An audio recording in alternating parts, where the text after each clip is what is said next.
block. Will you please stand up? Ginew, please come to the front.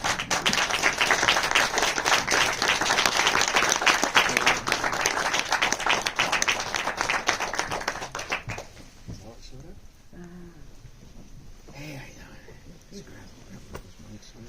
doing? Okay, so please tell us your name and the name of the film and the inspiration for making the film. And we have another director here. I'm producer. Oh, yeah, producer. You never know who shows up last minute. Well, yeah, we got more. So my name is Ginew Benton, and I'm the writer and director of Mirror Man. This is co-producer and Mirror Man actor Dylan Carasona. And I just want to acknowledge we have some cast members and crew here.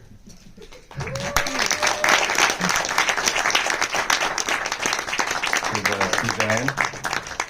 She plays the police officer.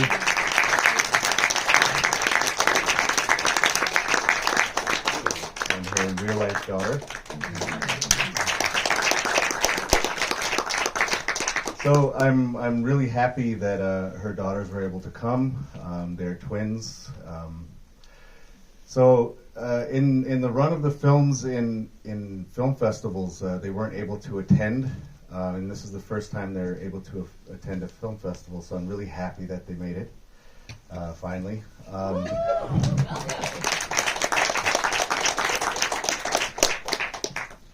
So, Mirror Man,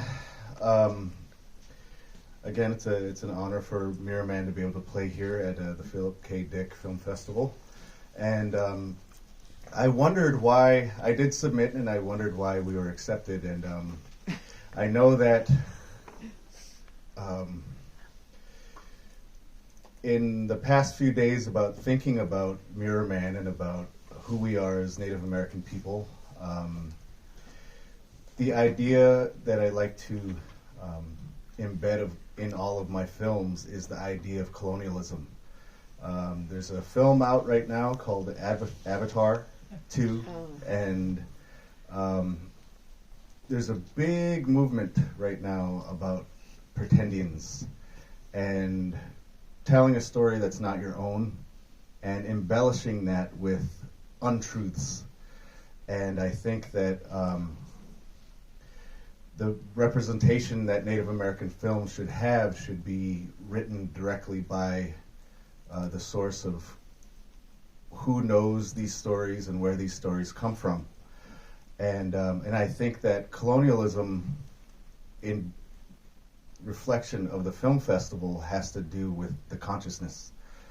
And I think that the colonial impact has changed the consciousness of a lot of indigenous people. And I think that fight and that struggle is to be able to get that back, reclaim that as our own viewpoints, our own ways of looking at things, because in there lies the truth of our story.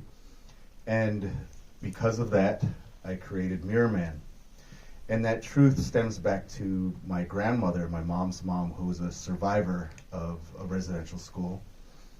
She talked to me a lot about the horrors that she witnessed, so much so that even in the twilight, when the sun would rise and set, there was a place called Child's Hill, where in that twilight she would see the other children that went missing, that suddenly that they were not there anymore. And she would see them playing, and she would wonder where they were until she knew when she saw them playing, that's where they went. And those graves were unmarked, and residential schools were the only schools that we have survivors. There's no graduates. There are survivors of those schools.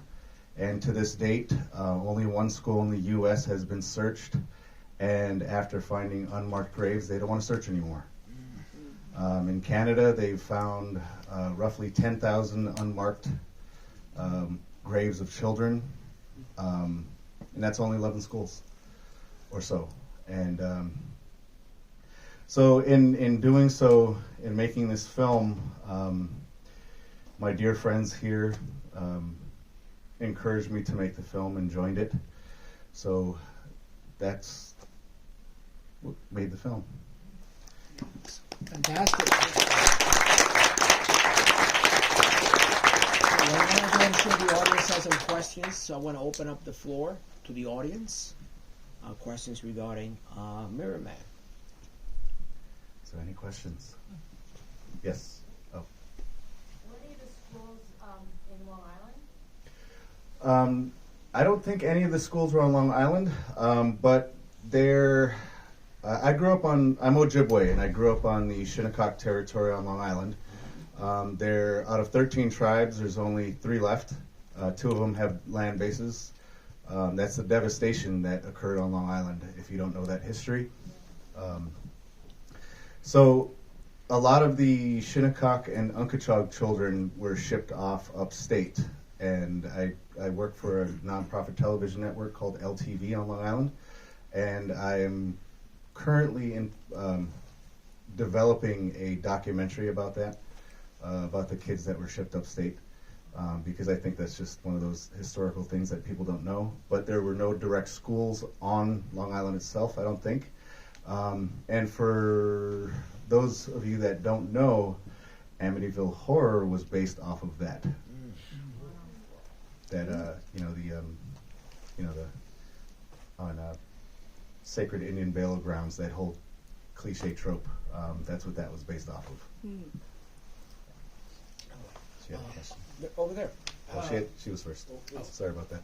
Oh, I was going to ask where you filmed it, but so did you film it on Long Island or upstate? Yes. So a lot of local support. Southampton, Stony Brook they had a little area of rundown dormitories, and because of that classic look, on Shinnecock Reservation, the old church was period accurate, as well as the most important place, which was the mansion.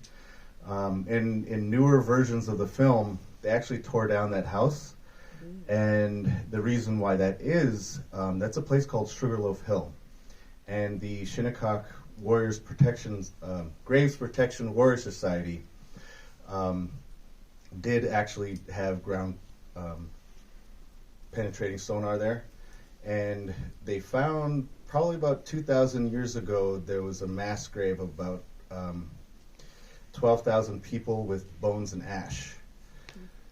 So that has nothing to do with colonialism, but it became a sacred site, and therefore the town historical society helped the tribe purchase that property so that it wouldn't, so that they can tear it down and bring it back to nature. Interesting. And trust. Yeah, trust. Yeah, my question was, how can people continue to support Mirror Man and your work? I think a buddy of mine is wanting me to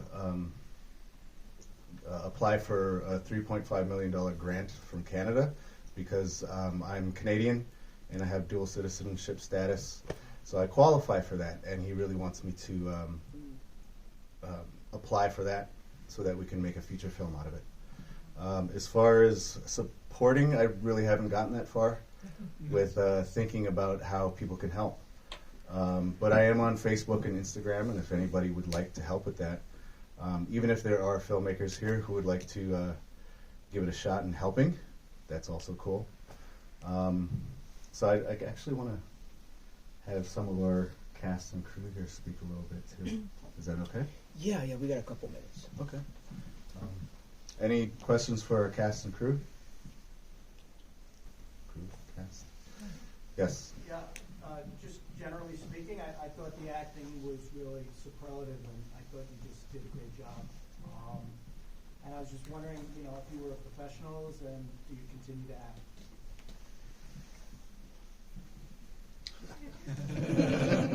I am not an actress. Oh, she was in I'm actually, I'm just, I'm originally from Canada, and I am Ojibwe, and my grandparents, my parents, I'm actually a 60s scoop child, and my parents were raised in residential schools, and I myself, I'm a writer, and so when Ginew had written this piece,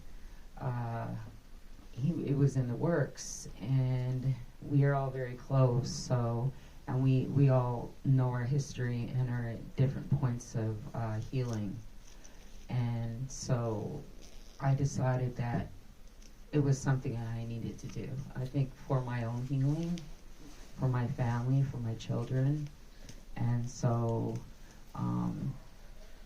going along with this journey with Ginew and the rest of the cast and everybody that was involved is important for our Native people.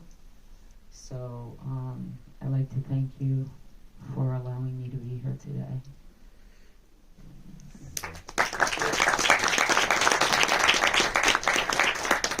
Hi, Dylan Carasona.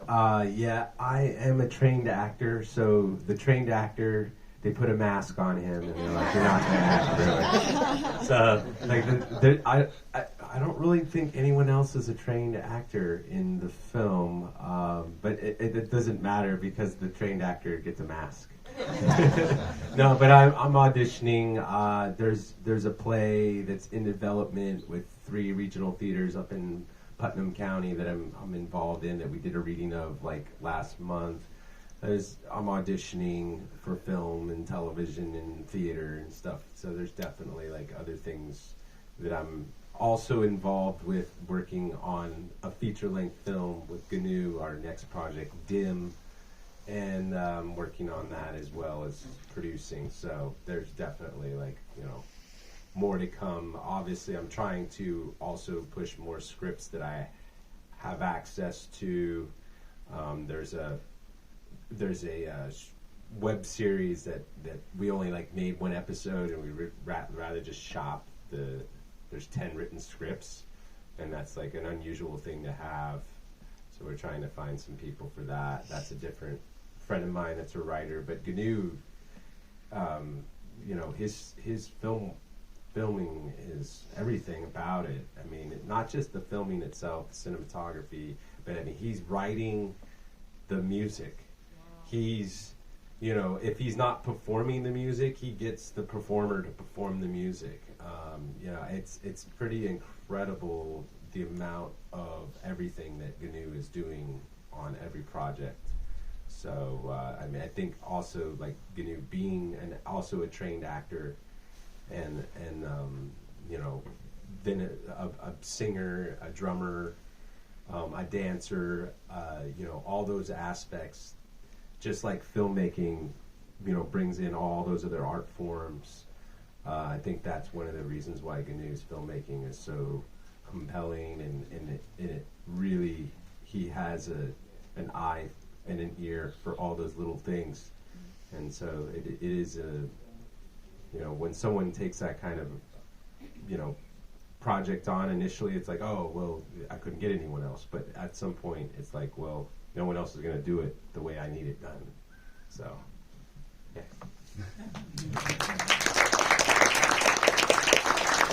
Come closer. Hello. I'm Hope. I'm not a trained actor, but I'm working around doing auditions. He called me and was like, I'll do it. So, yes, it was fun, and we had a blast. And I hope you guys enjoyed it. So there was only one other thing in the film that I wish that I had gotten at the end. So at the end, oftentimes I get asked the question about the plate of food and the tobacco that she puts in the dish. And that's something that Native American people do to acknowledge the spirit. So when we talk about the spirit world, we never try to put those bad feelings of, you know, something with bad intent. You know what I mean? So in any case, we want to be able to have that food offering, and we believe that they take that as a gift with the tobacco, which is a spiritual offering. You know, so that's her, being her character, that's a spiritual thing that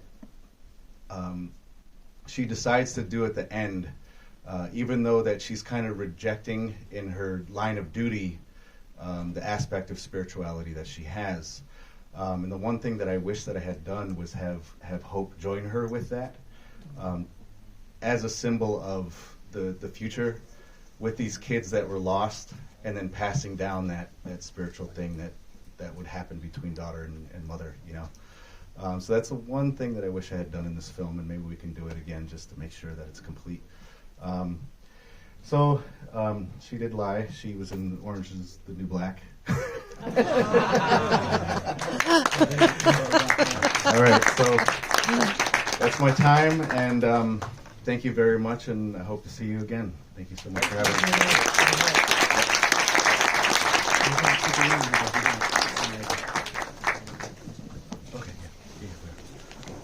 All right, people, we're right now seating a little bit late, but we're seating for the next block, which is the feature world premiere of Imperatus.